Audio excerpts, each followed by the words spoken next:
What's up guys, Rich Duper Bash, and I just wanted to do a quick upload here about my Senton 3S.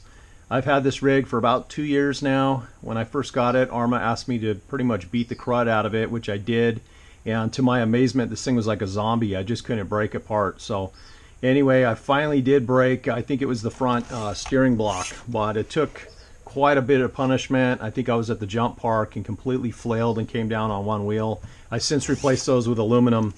I can't really explain why this sucker's been in the garage just sitting for so long, guys. Just kind of got pushed off to the side, got busy with other projects. Definitely an absolute blast to drive, ultra durable, easy to maintain, super modular. I just want to go over what I've done to this rig. I've basically kind of made it a 4S capable and done some other changes, so I just want to share some quick tips before I head out to go bash. The 3 and 4S line, they're absolutely screamers, even bone stock. If you put a few tweaks and changes on them, you just bring them to a whole nother level. They really are just an awesome all-around platform and easy on the wallet. As you'll notice, I'm running these 8 scale Duratrax buggy lockup wheels. This will be new for this rig here. I just bought a brand new set over at Fast Track Hobbies, my local hobby shop. Basically, I'm still getting good chassis slap, which is perfect, but these things should absolutely scream. If you compare them to the stock wheel, you'll notice they're definitely a lot taller. I am still running the 20 tooth. So as you'll see here, guys, I elected to go ahead and vent these. I still need to tape up my rim holes from the inside. I had done a whole video on this if anyone's interested. I just used the 1/8 inch sharpened aluminum tubing. You can also use brass tubing. The aluminum tubing is a little bit more durable.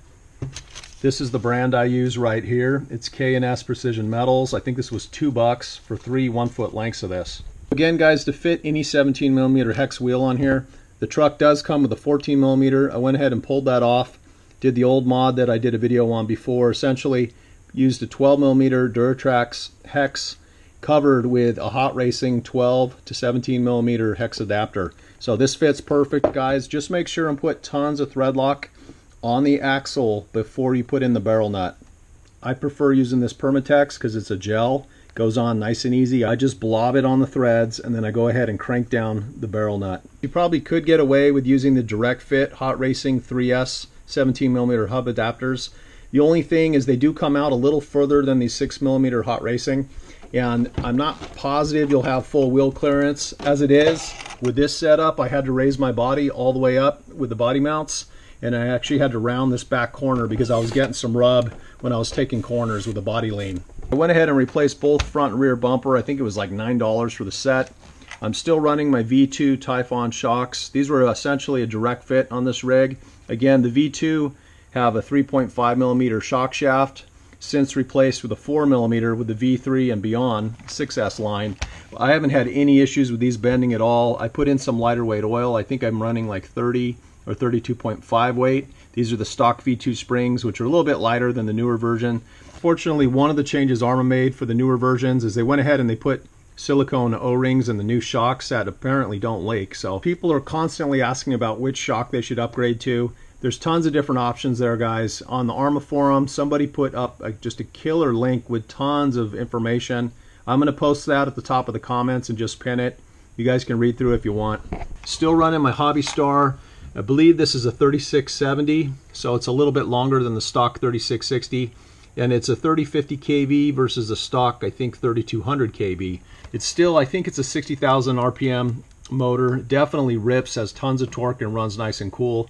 I pulled off my 3S ESC and put on the BLX 120, which is pretty much the same size, but it's got a cap pack, and it's definitely rated higher. This came straight off my Creighton 4S, which I had actually swapped in a BLX 185, the 150 6S ESC a while ago. Also running a 6S servo. So you'll hear I've got metal on metal. I went ahead and put a 4S slipper in here and adjusted that just a half turn out from tight. So it's got the metal spur. And a big tip I wanted to share here, guys, I've been using this on my Typhon 3S for some time. I just forgot to mention it. Is if you drill out a hole here, and I can't take credit for this. I forgot who posted this on Facebook on one of the forums, but this is a great mod, guys, for just keeping dirt.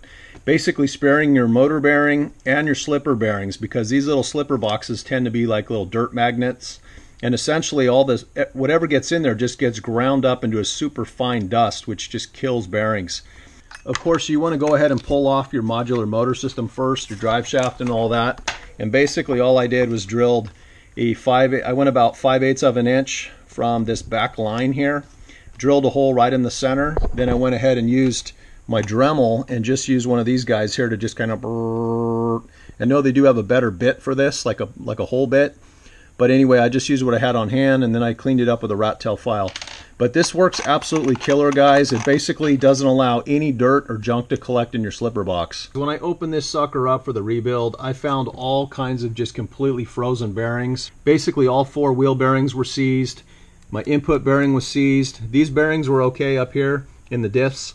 In a nutshell, don't ever put your RC away after running through water without drying it out, cleaning it, and re-lubing. So anyway, that was completely my bad.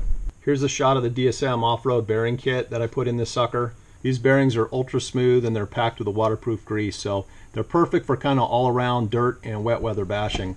Another tip here, guys, definitely want to put a piece of foam or something here to essentially pad your packs. Anytime you have a nose landing, your pack just wants to slam forward, and it has kind of a hammer effect on this plastic stop piece here. So what I do is I essentially just cut, it's probably about 1.25 inches tall, and this stuff's 1/4 inch wide. This is a Walmart self-adhesive felt blanket. This is what I'm talking about for that felt. It's 3.5 by 6 inch felt blanket from Walmart. I think this is like $3 or $4. As far as packs that have worked great for me, these are both 3S packs. This is a Hobby Star 6500 milliamp 75C. This thing fits like a glove, especially after having that piece of felt in there. The other pack I've had great luck with is actually this Spectrum Smart Lipo, this 5000 milliamp 100C. So anyway, this thing's been a beast. It balances perfectly and it charges up killer with the smart charger. Today I'm definitely running a 4S. I did have to go to a little bit longer battery strap. These were from Mitch Looper with M2C Racing. I don't think these are for sale, but just a heads up, you do need a little bit longer strap to really secure a 4S pack well in here. So lastly, guys, the only other tip I want to share with these rigs is clearly there is a limit to the wheel mass that you can run on them. Essentially, you're going to strain the crud out of your drive shafts if you put too big of a wheel on here, or if you have your slipper set too tight. So definitely use your own discretion. My drive shafts have held up great overall. I have had some screws come loose. I have stripped a couple of the yokes, but all in all, this thing is so easy to work on. I absolutely love it. Enough babbling. I just need to get out. I'm absolutely jonesing to get this thing in the dirt.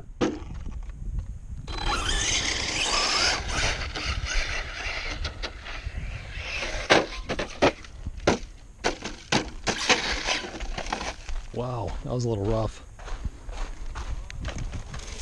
That's 4S power, guys.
This thing just takes a hammering, guys. It's crazy.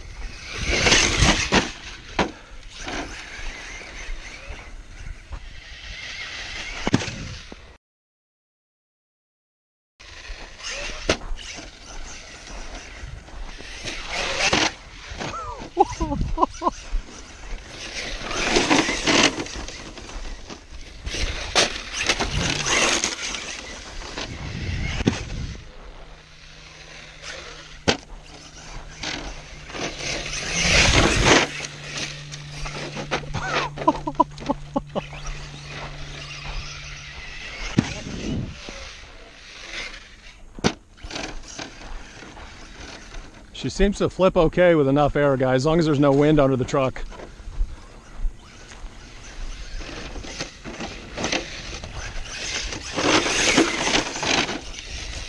I am getting some body rub, obviously. Oh, she's just ripping through the weeds, that's what it is.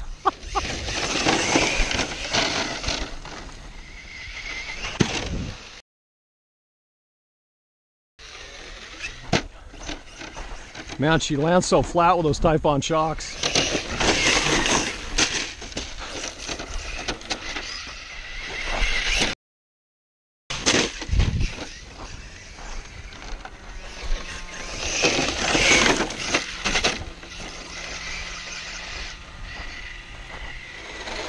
All right, guys, that's it. This thing's a complete beast. Super impressed with it on 4S. It's an absolute blast even on 3S, even bone stock, but it's just so much fun to kind of beef this thing up a little bit and just add a little bit extra power. So this thing took an absolute hammering. I don't know how many times I rolled this thing. No breakages. The Typhon shocks did killer. Super stoked with this, guys. It's just a blast. It doesn't matter if you're in your front yard, at the park, or at Jump Park, whatever. This is just a killer platform right here. So definitely need to go back and reinforce my body. You'll see I did some damage there. This must have gotten pushed into the tower or something. But anyway, I'm super impressed with this. All right, guys, until next time, late.